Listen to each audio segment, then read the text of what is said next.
नमस्कार, मैं डॉक्टर पूनम जायसवाल। आज हम ब्रायोफाइटा के 16वें भाग में पॉलीट्राइकम के रिप्रोडक्शन के बारे में पढ़ेंगे। मुख्य रूप से वेजिटेटिव रिप्रोडक्शन के क्या मोड होते हैं और सेक्सुअल रिप्रोडक्शन किस तरह से होता है। सबसे पहले वेजिटेटिव रिप्रोडक्शन।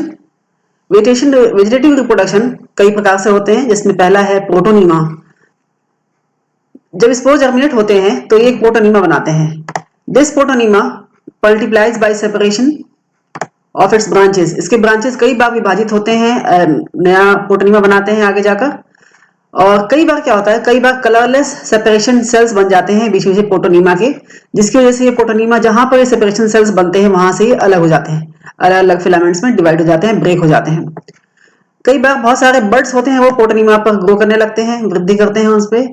और इन बर्ड्स में एपिकल वृद्धि होती है, क्योंकि वहां पर एक एपिकल सेल प्रेजेंट होता है और ये एपिकल सेल आगे वृद्धि करके नया गैमेटोफाइट बनाता है।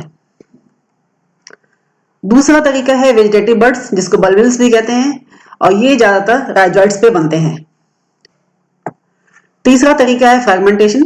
इसमें जो राइजोम्स होते हैं उनके ऊपर इरेक्ट ब्रांचेस एंड शूट्स कुछ कुछ दूरी पर, कुछ इंटरवल पे बनने लगते हैं और ये सीधे खड़े होते हैं। और कई बार क्या होता है, the death and breaking of the shoot, बीच बीच के जो राइजोम्स के पार्ट्स हैं वो ब्रेक हो जाते हैं, जिससे कि ये एक एक ब्रांच और एक एक शूट जो है वो अपना इंडिपेंडेंट गैमेटोफिटिक प्लांट बॉडी बनाता है। Next is gemma. ये टर्मिनल सेल जो होते हैं प्रोटोनीमा के ऊपर, वो कई बार गेम्मा बनाते हैं। और जैसा कि आपने मार्किंशिया में देखा था, गेम्मा प्रेजेंट होते हैं। दिस गेम्मा, इसका पॉलीट्राइकम का थोड़ा अलग है। ये जो गेम्मा होते हैं, they directly give rise to new protonema, या फिर सीधा गैमेटोफिटिक प्लांट बॉडी बनाए। पांचवा है डेवलपमेंट ऑफ सेकेंडरी प्रोटोनीमा। जो स्पोर की जर्मिनेशन के तुरंत बाद प्रोटोनीमा बनती है वो प्राइमरी प्रोटोनीमा होते हैं। और ये कई कई बार क्या होते हैं, जो सेकेंडरी प्रोटोनीमा होती है वो दूसरे पार्ट जैसे राइजोइड्स पर, लीव्स पर या स्टेम्स पर प्रोटोनीमा लाइक एक थ्रेड लाइक फिलामेंट बनने लगता है, जिसको सेकेंडरी प्रोटोनीमा कहते हैं। ये सेकेंडरी प्रोटोनीमा आगे डेवलप होकर नया थैलस बनाती है। Next type is apospory. इसमें क्या होता है, जो प्रोटोनीमेटा होती है, ये स्पोरोगोनियम के कुछ सेल्स, स्पोरोफिटिक फाइट्स के जो कुछ सेल्स होते हैं, वो स्पोर्स नहीं बनाते, जबकि सीधा गैमेटोफिटिक प्लांट बॉडी बना देते हैं। इस प्रोसेस को एपोस्पोरी कहते हैं। नेक्स्ट आता है सेक्सुअल रिप्रोडक्शन। पॉलीट्राइकम की जो स्पीशीज होती है ये यूजुअली डायशियस होते हैं। डायशियस मतलब होता है एंथ्रीडिया और archegonia, they are borne at the apexes of male and female gametophyte. दोनों अलग अलग मेल एंड फीमेल गैमेटोफाइट के टॉप पर, टिप पर ग्रो करते हैं।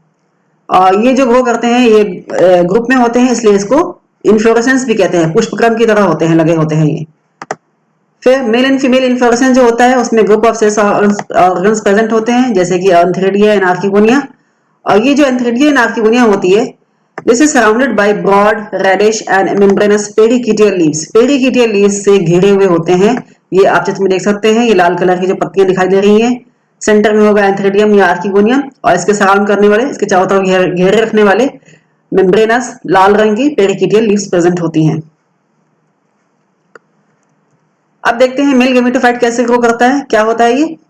जो मेल गैमेटोफाइट होता है ये born in the axillary cluster at the tip of the leafy stem। जो स्टेम है उसके लीव्स के एक्सिलरी क्लस्टर्स के फॉर्म में, एक्सिलरी क्लस्टर में लीफ के क्लस्टर्स एक्सिस में एक ग्रुप में, गुच्छे में प्रेजेंट होती है। और these are surrounded by rosette of leaves. एक रोजेट ऑफ लीव्स को घेरे रहती है, जिसको पेरिगोनियल लीव्स भी कहते हैं। उन पत्तियों को जो इसको चारों तरफ से घेरे रखती हैं उनको पेरिगोनियल लीव्स कहते हैं। और ये जो पत्तियां होती हैं ये ऑर्डिनरी वेजिटेटिव लीव्स से अलग होती हैं। इनका अरेंजमेंट कैसा होता है, पेरिगोनियल लीव्स आर स्पाइरली अरेंज्ड। जो एंथ्रीडिया होते हैं ये ग्रुप में बनते हैं और इन्हीं एक्सिल जो पेरिगोनियल लीव्स हैं इनके एक्सिस में उगते हैं मतलब ग्रो करते हैं।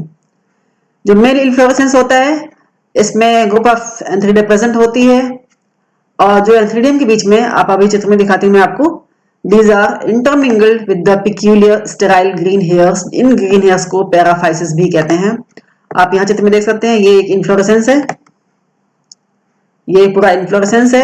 these are पेरिगोनियल लीव्स, इनके एक्सिल में प्रेजेंट होगी एंथ्रीडिया। और ये जैसे यहाँ आप देख सकते हैं, these are एंथ्रीडिया। ये एंथ्रीडिया है जो थोड़ी लंबी से दिखाई दे रही है, स्वालन।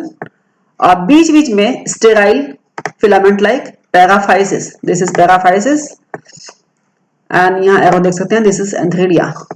और ये जो सराउंडिंग लीव्स प्रेजेंट है, दीज आर पेरिगोनियल लीव्स। तो इस तरह से प्रत्येक पेरिगोनियल लीव्स के एक्सिल में ग्रुप ऑफ एंथ्रेडिया और ग्रुप ऑफ पैराफाइसिस प्रेजेंट होती है। अब इनका ग्रोथ कैसे होता है? The growth of the apical region of stem is however not stopped.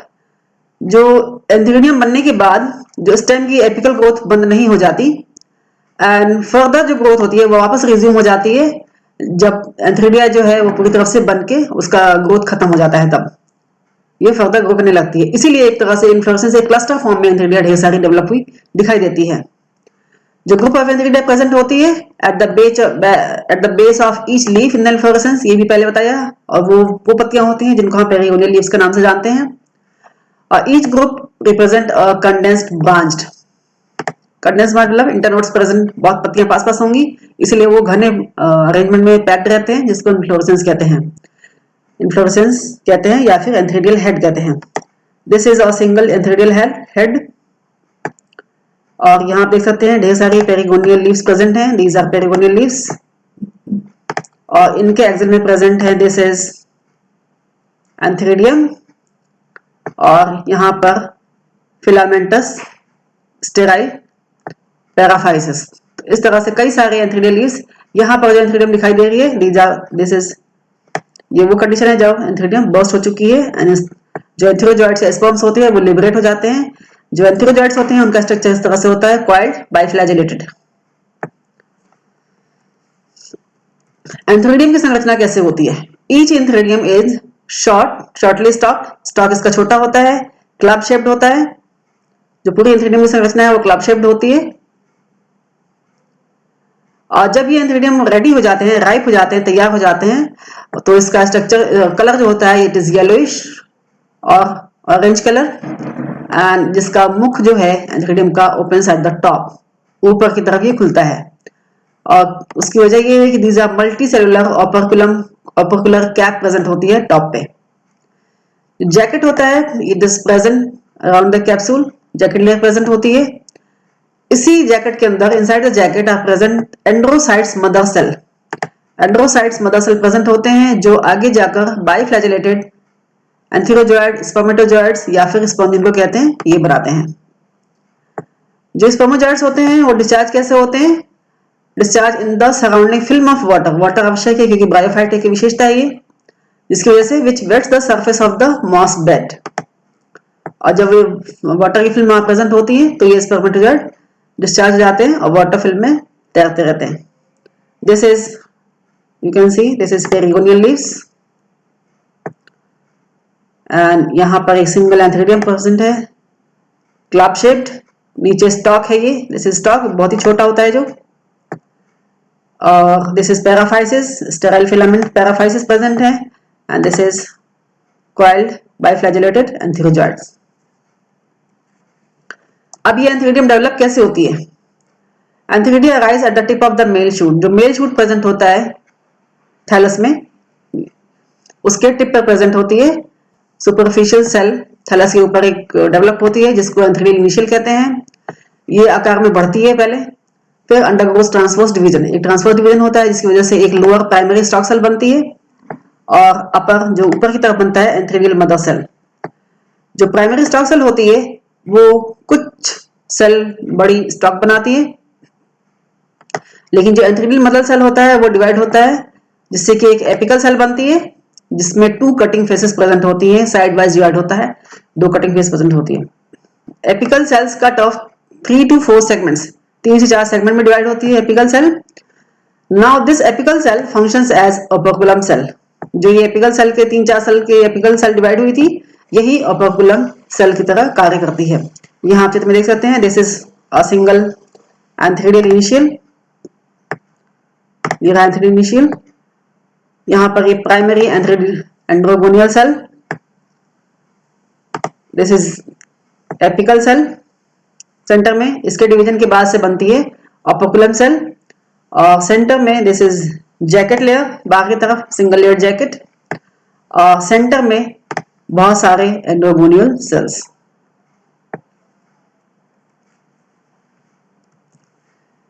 जो लास्ट डिवीजन होता है, last segment divides into 2 vertical divisions.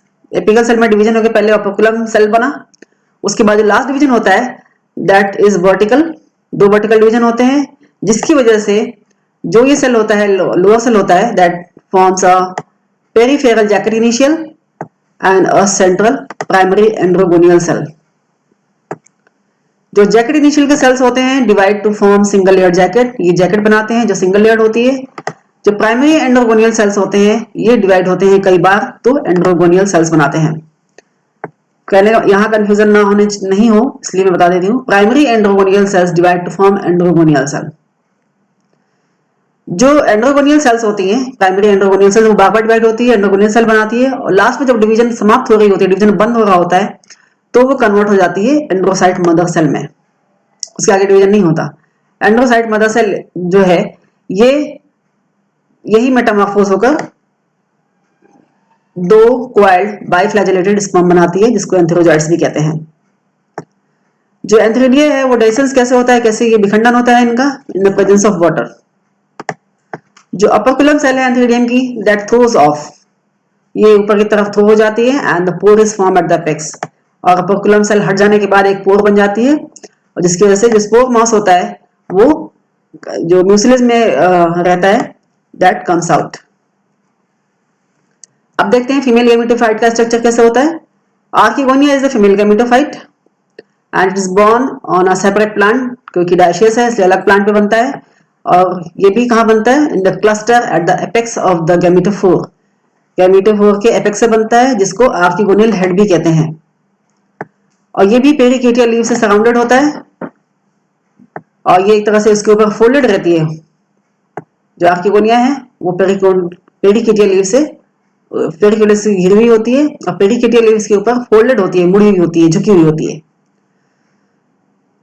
The flask shape archegonia flask shaped होती है, and these are borne at the apices of leafy stem, apex से बनती है। Archegonium is surrounded by perichaetial leaves. These leaves overlap to form closed bud-like structure. ये चारों तरफ से इस तरह से घेरी रहती हैं आर्किगोनियम को, जैसे कि एक बंद बड होती है, इस तरह से एक दूसरे के ऊपर ओवरलैप पेटल्स प्रेजेंट होते हैं। आर्किगोनिया अगर इन क्लस्टर ऑफ 3 to 6, 3 से 6 आर्किगोनिया एक क्लस्टर में प्रेजेंट होती है। ये आप चित्र में देख सकते हैं, दीज आर पेरिकेटियल लीव्स। यहाँ भी पैराफाइसिस प्रेजेंट होती है, जो फिलामेंटस स्टेराइल फिलामेंट्स होते हैं, एंड दीज आर, यहाँ आप देख सकते हैं, दीज आर आर्किगोनिया, कई सारे प्रेजेंट हैं। ये एक सिंगल आर्किगोनियल हेड का लॉन्गिट्यूडिनल सेक्शन है। दीज आर पेरिकेटियल लीव्स, ये filamentous paraphysis, and this is archegonium, ये दिस इज आर्किगोनियम। संरचना कैसे होती है, each archegonium is flask shaped होती है, और with a very short stock इसका बहुत छोटा होता है, एंड इसके 2 पार्ट्स होते हैं। जो नीचे का बेसल पोर्शन है this is called venter, and जो थोड़ा लंबा पोर्शन होता है कंपैरेटिवली लॉन्गर अपर पोर्शन, इसको कहते हैं नेक। जो वेंटर में एक वेंट्रिकल सेल प्रेजेंट होती है, और दूसरी जो बड़ी लाल सेल होती है दिस इज कॉल्ड ओवम और egg. In this case there is a variable number of neck cells की संख्या कोई निश्चित नहीं है, कितनी भी हो सकती है। जब एक आर्किगोनिया मैच्योर होती है तो जो पैसेज बनता है जिससे कि होके स्पर्म नीचे की तरफ आते हैं, जो कैनाल सेल्स होते हैं वो डिसऑर्गेनाइज हो जाते हैं, नष्ट हो जाते हैं, और इस वजह से एक पैसेज बन जाता है। और ये पैसेज जो है म्यूसिलिनस सब्सटेंसेस से भरा हुआ होता है, जिससे होकर एंथेरोजॉइट नीचे की तरफ ट्रैवल करते हैं। दिस इज पैराफाइसिस, ये है paraphysis, and this is an archegonium, उसका एक ये लंबा नेक, एंड दिस इज नीचे की तरफ सुराही के जो वोल होता है उसकी तरह से वेंटर, ये नीचे की तरफ स्टॉक वो पोर्शन है जिससे वो गैमेटोफाइट से जुड़ा हुआ होता है। ये फर्टिलाइजेशन के बाद की स्टेज होती है, जब एग फर्टिलाइज होकर स्पोर बनाता है। अब आर्किगोनियम डेवलप कैसे होती है, any apical cell of the in the apical region act as archegonial initial. पहले एक आर्किगोनियल इनिशियल डेवलप होता है, ये आर्किगोनियल इनिशियल जो होता है वो इनलार्ज होता है, बड़ा होता है, and divide by transverse division, transverse divide होता है, जिससे कि एक लोअर प्राइमरी स्टॉक सेल बनती है, और एक ऊपर की तरफ आर्किगोनियल मदर सेल बनती है। जो प्राइमरी स्टॉक सेल होता है ये एक मैसिव स्टॉक बनाता है। स्टॉक काफी मोटी होती है, चौड़ी होती है, लंबाई कम होती है लेकिन चौड़ाई ज्यादा होती है। जो आर्किगोनियल मदर सेल है ये जो मुख्य बॉडी है आर्किगोनियल की वो बनाती है, और इसमें 3 वर्टिकल डिवीजन होते हैं, जिसकी वजह से ये 3 पेरिफेरल सेल बनता है और ये सेंटर में एक एक्सियल सेल बनता है। ज्यादातर आपने जितने ब्रायोफाइट्स अभी तक पढ़े हैं सब में यही डिवीजन होता है। सबका डेवलपमेंट होने का जो तरीका है आर्किगोनियम एंड एंथ्रोडियम का वो लगभग सेम है। तो यहाँ आप देख सकते हैं दिस इज आर्किगोनियल इनिशियल चित्र में देखिए, के बाद इसके डिवीजन से बनता है पेरिफेरल सेल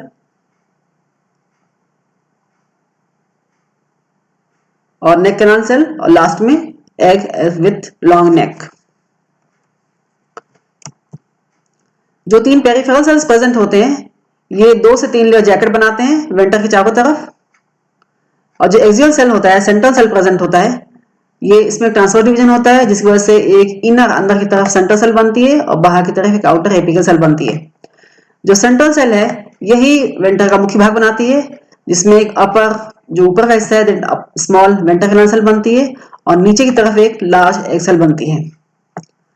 जो एपिकल सेल है that divides to form long neck, ये लंबा नेक बनाती है जिसमें ज्यादातर 6 vertical row of cells present होते हैं।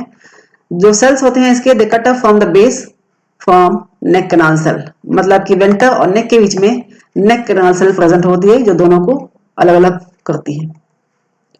फर्टिलाइजेशन कैसे होता है? Fertilisation takes place in water, जैसे कि ब्रायोफाइट है। जो बायोफ्लैजेलेटेड स्पर्मेटोजॉइड्स हैं वो स्विम करते हुए फ्लैजेला के साथ आते हैं आर्किगोनियम के पास में, और जो म्यूसिलेज जिनस जो सब्सटेंस बनता है आर्किगोनियल नेक के डिसइंटीग्रेशन के बाद उसकी वजह से ये उस पैसेज में एंटर हो जाते हैं, और सिर्फ एट अ टाइम सिर्फ only 1 fuses with the ovum, एक ही जो स्पर्मेटोजॉइड है वो ओवम के साथ फ्यूज कर सकता है। जो फर्टिलाइज्ड ओवम होता है उसकी चारों तरफ एक मोटी सेल वॉल बन जाती है, जिसकी वजह से ये इसको हम जाइगोट या oospore के नाम से जानते हैं।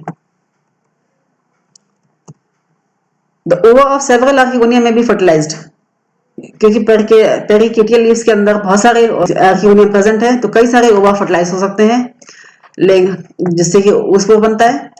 But at a time only 1 grows to form sporophyte, सिर्फ एक ही स्पोरोफाइट एक आर्किगोनियल हेड में डेवलप होता है और बाकी जो होते हैं वो ड्राई अप हो जाते हैं, सूख जाते हैं।